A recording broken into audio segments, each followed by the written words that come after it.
আসসালামু আলাইকুম এভরিওয়ান, আজকে আপনাদের দেখাবো বাইন্যান্স থেকে কিভাবে পে কার্ডে ডিপোজিট করবেন। চলেন দেখেন। প্রথমে আপনারা পে কার্ডে ঢুকবেন, তারপর মেনুতে গিয়ে ডিপোজিটে যে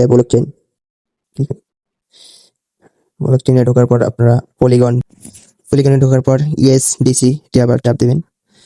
চাপ দেওয়ার পর কপি অ্যাড্রেস করবেন। কপি অ্যাড্রেস করার পর একবারে বাইন্যান্সে চলে যাবেন। বাইন্যান্সে চলে যাওয়ার পর আপনাদের যদি ইউএসডিটি থাকে সেটি কনভার্ট করে পলিগনে কনভার্ট করবেন আর কি।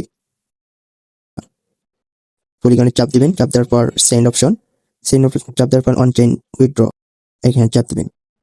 চাপ দেওয়ার পর আপনারা যেই কপি অ্যাড্রেস কপি করে নিয়েছিলেন সেটি বসে দিবেন। তারপর এতে কিন্তু ফি কম কাটে, তাই এটাতেই ভালো হয় আর কি। হ্যাঁ, আচ্ছা পাসওয়ার্ডটা দিলাম। ভিউ স্টোরিটা একটু দেখাই। এর আগে আমি দিছি, অল্প বেশ কয়েকদিন হলো দিছি আর কি। দেখেন পে কার্ডে ঢোকার পর যে আমাদের ডলারটা 1.31 পেন্ডিং ডিপোজিট 1 মিনিটের মধ্যে ঢুকে যাবে আর কি। শেষ। টাটা, গুড বাই, ভালো থাকবেন, আল্লাহ হাফেজ।